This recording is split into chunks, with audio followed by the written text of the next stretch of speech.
sabi nila walang pera sa art. Hindi ko alam kung ba't binabalik ako ng pagkakataon dun sa maging artist ulit. Priceless talaga yung mga paintings ko.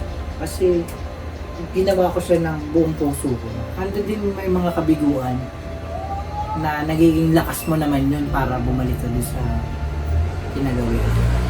Kasi dumating yung point na nagkaroon akong pamilya. Siya pa yung unang nag-distract sa akin sa art.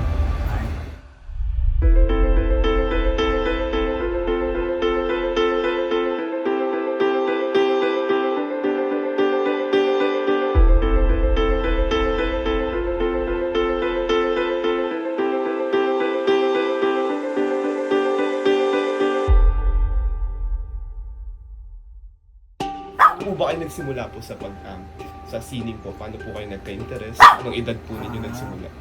Kasi nung high school ako, nasasali ako sa mga poster making, mga ganun. Tapos, ang course ko kasi, drafting. May mga kasi kami, vocational sa trade school, sa Pampanga. San Jose del Monte National Trade School. Tapos, Yung po yung art style po na sinimulan nyo? Or ano po yung bago po kayo nag-mix po, bago po kayo napunta sa ganyang style po? Ano po yung mga nasubukan nyo pong art style din po? sa realism, doon talaga ako nagpo-focus. Simula pa lang. Tsaka landscape, yun gusto ko yung mga nature, tsaka yung mga figures like mga bata. Anong edad po kayo nagsimula? 15 gano'n. Medyo late na rin po ba? Oo, kasi ayoko naman talaga ng arts na ganyan. Gusto ko yung mga medyo mabibigat na trabaho. Kaso ayaw ng nanay ko. Kumbaga nung nagsisimula po kayo sir, may point po ba na para sa akin tong art na to, ito na yung gagawin ko pang hanap buhay, mga ganun? Wala eh. Hindi talaga ako masyado interesado sa art. Yun talaga yun. Tapos, nung napunta ako trade school, na-develop yung skill ko. Bilang may mga offer na ikaw sasali ka namin sa regional. Kasama namin grupo. Tapos, nandyan nga, naalala ko nga yung mga artist na sa Monte. Una si Salvador Sierra. Tapos si Kuya Romy. Sila, Kuya Nap. Yan mga nag-start sa painting.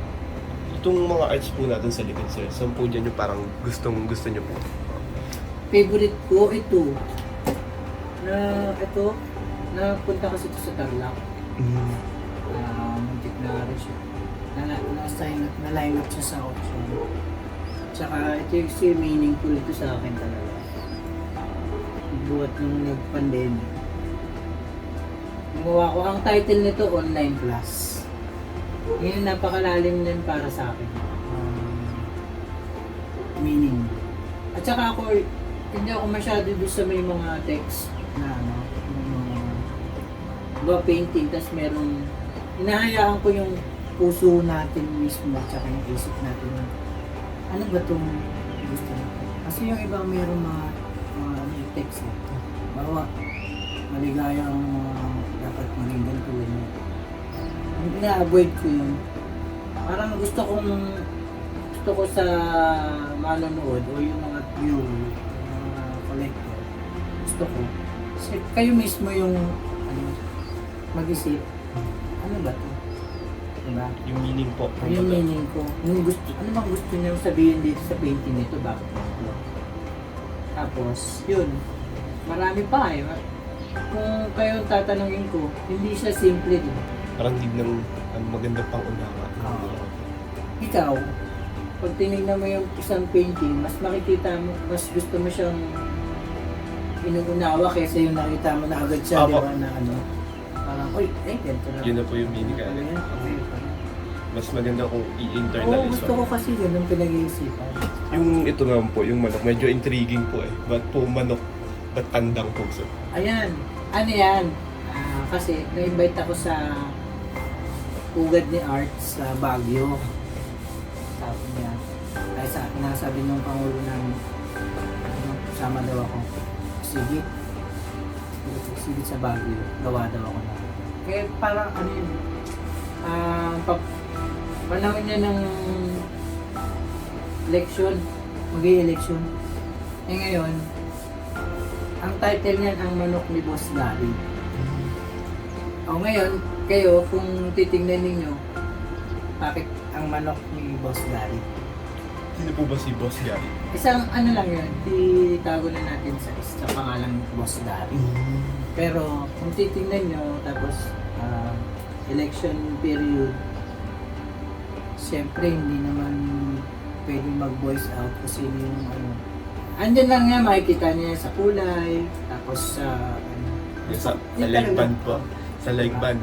Ito po sir, medyo parang anak niyo po ba yun po sir? Hindi, ito. Anak to nung kaibigan ko Mm. na nasa Japan. Tapos, kasama siya sa series ko na Missing Pieces. Sa dami po ng arts na nagawa niyo sa entire life niyo po, ano po yung para sa inyo yung pinaka-masterpiece po? Ito. Watercolor yan. Missing Pieces. Yan yung one. Ginawa ko to nung pandemic eh. Na-invite ako mag-exhibit daw tayo sa SM. Sa buhay, ano po yung naging epekto or natulong po ng paggawa ng art sa inyo? Malaki. Kasi nabuhay ako mag-isa eh. Nung panahon nag-aaral ako. Wala naman kaming ano sa buhay. Kumbaga hindi naman kami ganun ka-angat sa buhay. So, nung nag-college ako, nag-take ako ng fine arts sa Amang Rodriguez. Tapos, papasok ako walang baon. Ngayon, may mga kaklase akong tamad eh. Papagawa lang sila ng plate sa akin. Ngayon, nagbabayad sila sa akin. Bago ko magkaroon ng pamilya, gumagawa ako mga streamers. Tapos, naggawa ako ng signage na fine arts. Yung ganun yung sign, tapos yung magawa ng mga billboard. Opo. Yun, kinokontrata ko yun. Malaking parte ng buhay ko yan. Actually, iniwan ko siya. Kasi nga, sabi nila walang pera sa art. Iniwan ko muna siya. Tapos hindi ko alam kung ba't binabalik ako ng pagkakataon dun sa maging artist ulit. Naging tattoo artist ako. Doon ako na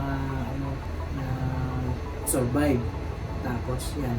Hanggang nagkakaroon kami naalayan ulit ako ng mag-painting, mag-exhibit. Yun. Siyempre, ando din may mga kabiguan na nagiging lakas mo naman yun para bumalik ka doon sa kinagawin. Masayang malungkot. Ganon. Madrama kasi yung buhay ko sa art talaga. Kasi dumating yung point na nagkaroon akong pamilya.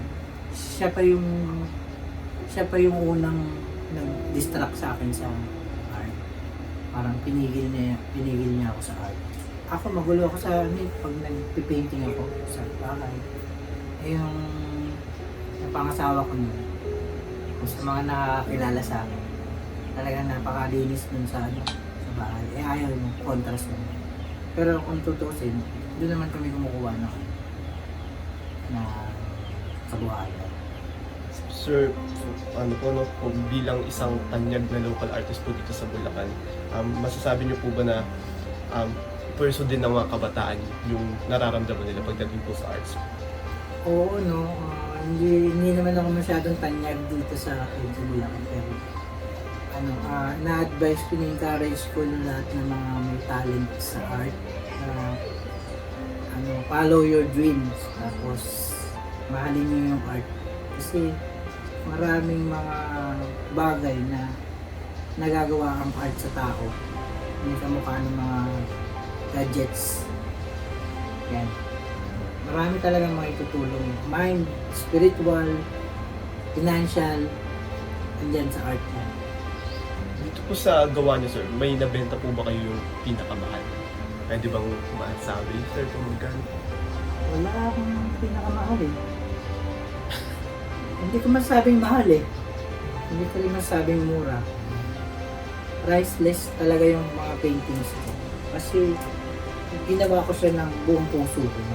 yun nga po, nabanggit po natin na yung mahirap po i-pursue kasi sabi nga po ng iba, hindi practical ang sining. Sa mga gusto pong tumahak din po sa ganitong ganda, sir, ano po ba masasabi niyo? May pera po ba talaga sa sining? Unang-una, huwag nyo iisipin sa sining yung paano kayo kumita ng pera.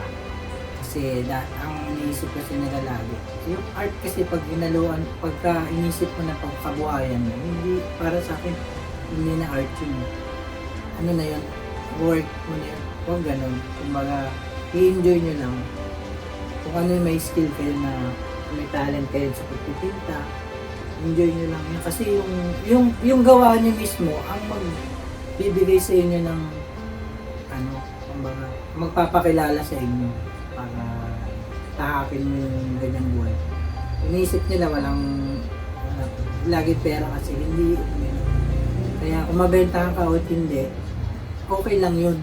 Maging masaya ka lagi. Manalo ka o hindi, lagi kang lang maging masaya.